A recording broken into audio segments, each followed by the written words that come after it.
आषाढी अमावस्येनिमित्त सालाबादप्रमाणे यंदाही सोलापुरातील यल्लम्मा पेठ येथील यल्लम्मा मंदिरात आषाढ उत्सवाची सांगता भक्तिभाव आणि श्रद्धेच्या वातावरणात करण्यात आली। यावेळी हजारो भाविकांनी यल्लम्मा मातेचे दर्शन घेतले। आषाढ महिन्यातील पंधरवड्यात बुधवार, रविवार, शुक्रवार आणि मंगळवार या दिवशी भाविकांनी यल्लम्मा मातेला भक्तिभावाने नैवेद्य अर्पण केला। पूर्व भागातील जागृत देवस्थान म्हणून यल्लम्मा मंदिराची ओळख असून या देवस्थानाला 100 वर्षांहून अधिक काळाची परंपरा असल्याने भाविकांमध्ये मोठी श्रद्धा पाहायला मिळते। आषाढी पंधरवड्यात भाविकांनी देवीला अर्पण केलेले नैवेद्य मंदिरातील पुजारी व अर्चकांकडून भक्तिभावाने स्वीकारण्यात आले। त्यानंतर आषाढी अमावस्येच्या दिवशी या उत्सवाची पारंपरिक पद्धतीने सांगता झाली।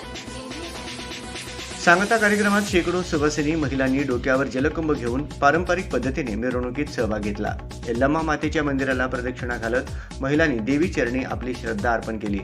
यानंतर दुपारी ठीक 12 वाजता यल्लम्मा मातेची महाआरती करण्यात आली। महाआरतीनंतर मंदिर संस्थानच्या वतीने उपस्थित भाविकांना प्रसादाचे वाटप करण्यात आले। यावेळी मंदिराचे अध्यक्ष चंद्रकांत बोगा यांनी आषाढ उत्सवाची परंपरा, धार्मिक महत्त्व आणि यंदाच्या सांगता कार्यक्रमाबाबत सविस्तर माहिती दिली। भक्तिमय वातावरणात पार पडलेल्या या सांगता कार्यक्रमामुळे यल्लम्मा पेठ परिसरात दिवसभर धार्मिक उत्साहाचे वातावरण पाहायला मिळाले।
जास्त बोलून घेतली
मला ना करायचं खेळ कमी घेतलेलं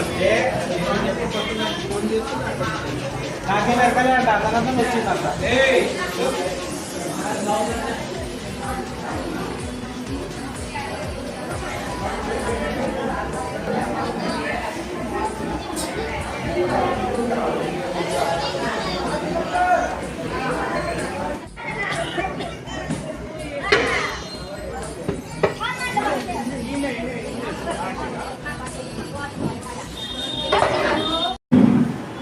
आषाढी सण हा पूर्व विभागातील एक सांस्कृतिक पद्धतीने मानलेला जाणारा सण असतो आणि या सणात प्रत्येक बांधव आणि भगिनी अगदी भक्तिभाव श्रद्धेने देवी मातेस आपल्या घरातले नैवेद्य तयार करून अर्पण करून देवी मातेला विनम्रतेने प्रार्थना करत असतात. आपले सर्व कार्यसिद्धी व्हावं, घराची सुखशांती लावावं यासाठी आषाढी परंपरा सोलापुरात मात्र अगदी शेकडो वर्षापासून जोपासत आलेली आहे आणि त्याच परंपरेचा पायक म्हणून 100 वर्षापूर्वीची अगोदरची इतिहास असलेले यल्लम्मा पेठे म्हणजे यल्लम्मा देवस्थानमध्ये आज आपण आलेलो आहे. आणि कारण असंच आहे की आज आषाढी अमावस्यानिमित्त आषाढी कार्यक्रमाची सांगता आज येथे होत आहे आणि त्यानिमित्तच आज सकाळी पण आपण पाहिलेलं आहे की शेकडो भगिनी डोक्यावर कळस घेऊन कलशाभिषेकासाठी जलकुंभ अभिषेकासाठी एक प्रदक्षिणा करून मंदिराभोवती सुद्धा प्रदक्षिणा करून येथे आज विराजमान झालेले आहेत आणि आता देवीसुद्धा जलकुंभ झालेले आहे आणि काही वेळातच इथं आरतीसुद्धा सुरू होत आहे. तर आपण त्यासाठी देवस्थानचे अध्यक्ष चंद्रकांत बोगासकर याबाबत अधिक खुलासा जाणून घेऊ. सर नमस्कार. तर सर्वप्रथम 100 वर्षाची परंपरा असलेली देवस्थान असल्यामुळे लोकांचं खूप मोठे आकर्षण आणि देवीबद्दल श्रद्धा इथे लाभत असते. तर त्याचे अध्यक्ष म्हणून आपण स्वतःला कसं पाहतो? यल्लम्मा टेम्पल ट्रस्टच्या वतीनं मी चंद्रकांत बोरा 100 वर्षाच्या परंपरेनुसार नैवेद्य वगैरे येतो 15 दिवसात आणि सगळे भक्तिभावाने नैवेद्य दाखवून आपली मनोकामना पूर्ण असं देवीकडे इच्छा मागतात आणि देवीकडनं त्यांना सगळा आशीर्वाद मिळतो. आणि आज बुधवार अमावस्या सांगता सोहळा असतं. आषाढ्या अमावस्यामुळे सांगता सोहळा होत आहे. सकाळी कुंभ मिरवणूक काढून प्रदक्षिणा करून जलाभिषेक करून आता देवीला अलंकार करून देवीला नैवेद्य दाखवून आरती करून सांगता तसं लागतो. तर आषाढी मंगळवाड्यामध्ये भक्तगणांचे जे मांदिळे चाललेले असतात तर आपलं नियोजन कसं असतं? नियोजन म्हणजे तर व्यवस्थित म्हणतात. नियोजन म्हणजे काय मंदिरात आम्ही उत्सव समिती म्हणून केलेलं आहे. त्या उत्सव समितीमध्ये 11 मेंबर आहेत. त्यांना सुद्धा एक काम सोपवलेलं आहे. त्या पद्धतीने आम्ही इथं ज्या 15 दिवसाचा जे कार्यक्रम आहे आम्ही एकदम पद्धतशीर नीटनेटक्या कोणाला भक्तगणांना त्रास होत नाही या पद्धतीने आम्ही व्यवस्थित रांगेने घेऊन त्यांना योग्य म्हणजे दर्शन चांगल्या प्रकारे समाधान करावं या हिशोबाने आम्ही व्यवस्था करत असतो. आणि आज आषाढी समाप्ती म्हणून जलकुंभ अभिषेक होऊन जलाभिषेक होत आहे आणि नंतर अलंकारावरून त्याचा प्रसाद वाटप सुद्धा होतं आहे. आणि मेन म्हणजे 30 वर्षाची असून ही जागृत देवी आहे.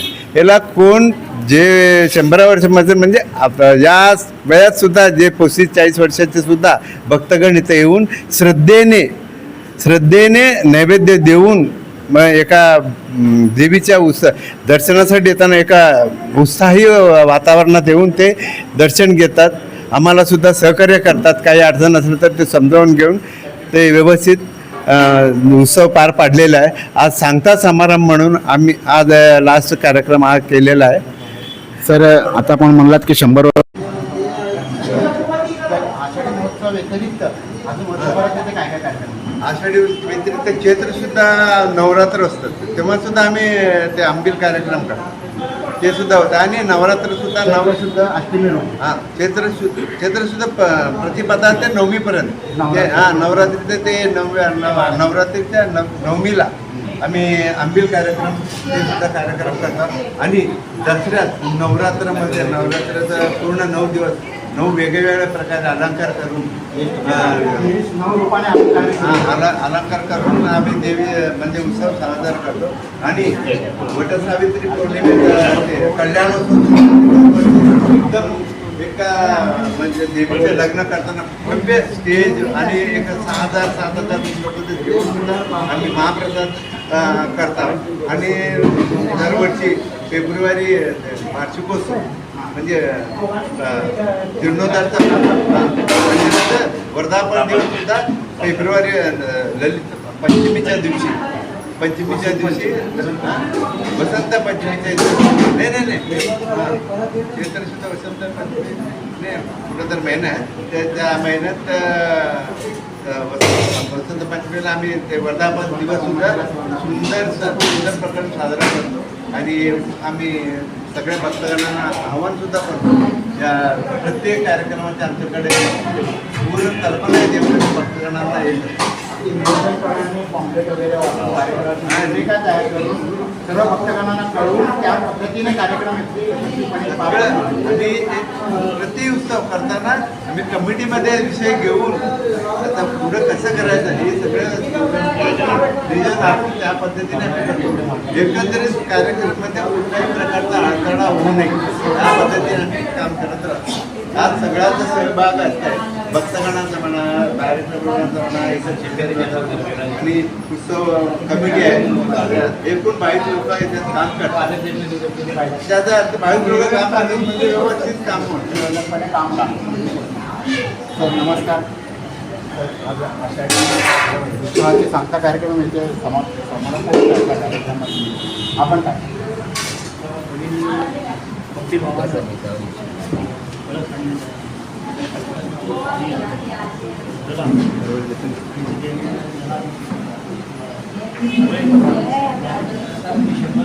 सर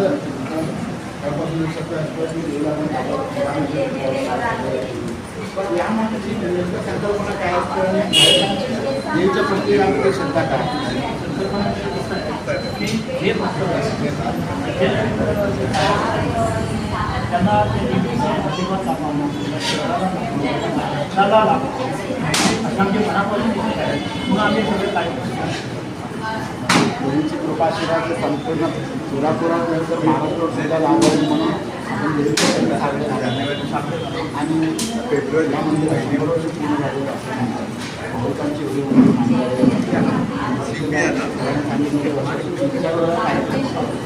तर सोलापूरचं नियोजन करताना आमची कार्यक्रम आम्ही काय केलं या जवळजवळ बोर्डाच्या आपलं काम लिमिटेड होऊ शकतं तर आम्ही सब कमिटी निर्माण केली उत्सव कमिटीसुद्धा आम्हाला साथ दिला अनेक भक्तगण बी येतात न सांगता कार्यक्रम ते देवीची कृपा असं देवीची कृपा असं आम्ही समजतो आज आम्ही दरवर्षी वटसावित्री पौर्णिमेला जगन्नाथदेवीविषयी आणि यल्लम्मादेवीचा आम्ही देवीविवाहाचा सोहळा साजरा करतो भाविक आणि जे लेडीज किंवा भगिनी बहुसंख्येने इथं येतात की आमची श्रद्धेची जमिनीची बाजू आहे तेवढंच मी बोलू शकतो त्यांची श्रद्धा हीच आमची शक्ती आहे देवीची शक्ती हे सगळ्यांसाठी आहे हे मी तुला लास्ट बोलू शकतो हा देवी आमचा परम गुरुच आमचे गुरु भक्ती समाज आमच्या गुरु जवळजवळ 11 जण आमचं पिढी 11 पिढी तर गेली 11 पिढी 11 आपल्या 11व्या वंशाच्या आता 11 वर्षाची आम्ही आता 11 पिढी म्हणजे आता जवळपास 150 वर्षापासून ते मंदिर आहे म्हणजे पूर्वी वारुळमध्ये होती देवी हां जेव्हा आमच्या गुरु लोकांना नावामध्ये देवी आहे या एरियामध्ये दृष्टांत झालं हां. तेव्हा त्यावेळी मग त्यावेळेस त्या आमच्या देवीने त्यांना दृष्टांत बघून मग इथं येऊन ते म्हटलं की ते समाजाने त्यावेळेस त्यांच्या हिशोबाने प्रकट करून घेतलं मग तेव्हा ते काढून मग ते तेव्हापासून प्रत्येक समाज असो काही समाज असो हा यल्लम्मा देवी प्रसिद्ध आहे म्हणजे हे जागृत देवस्थान आहे. जागृत देवस्थान पूर्वीपासूनच आहे स्वयंप्रकट देवी असल्यामुळे स्वयंभू आहे स्वयंभू आहे म्हणून पूर्वीपासून प्रत्येक जात असो कुठल्याही जात असो कुठल्या मनोइच्छा कुठलाही व्यक्ती कुठलाही मनोइच्छा जर असला संतान असो किंवा सांसारिक असो किंवा आपला भाविक धंदा असो किंवा स्वतःचं आयुष्याच्या कोणत्याही अडचण असू दे माणसाला ह्या देवीला पाय पडले की पुढचा देवीच्या मार्ग ज्या संकल्पनेनं तो जर आपल्याला विचारायची तो आपण इथं आता पूजेची मागणी केलेला असतो या पूजेबद्दल आपण काय सांगाल?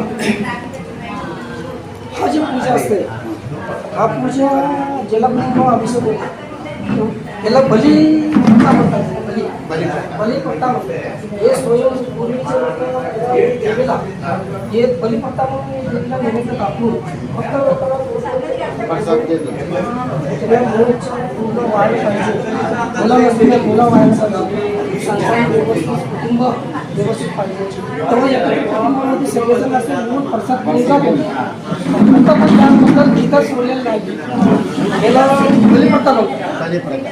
आणि आपण तेच करतो आत्तापासून तेच आपल्या वंशाला ते करतात दुसरे कोणी करू शकत नाही. नाही आपल्याला तो मान आपल्याला लागलेला आहे. हे म्हणायचं कसं आहे माहिती का?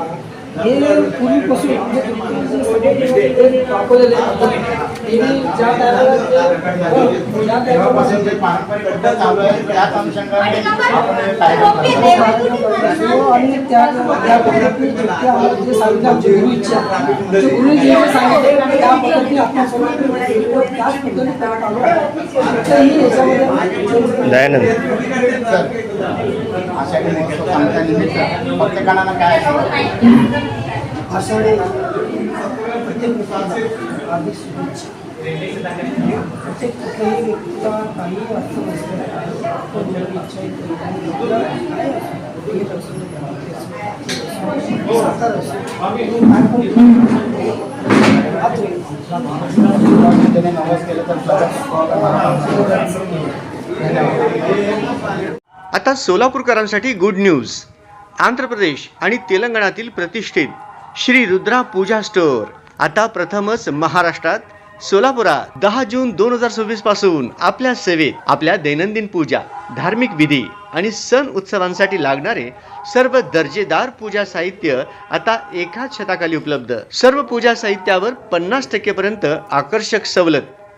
आजच आमच्या स्टोअरला भेट द्या आणि या मेगा ऑफरचा अवश्य लाभ घ्या. पत्ता शॉप क्रमांक 3, 70 फूट रोड, साईबाबा चौक, वननेस मोबाईल शॉपी जवळ, सोलापूर. प्रोप्रायटर श्रीनिवास कुरापटी. संपर्क 9175 87 03 68. श्री रुद्रा पूजा स्टोअर. विश्वास, गुणवत्ता आणि परंपरेचा संगम.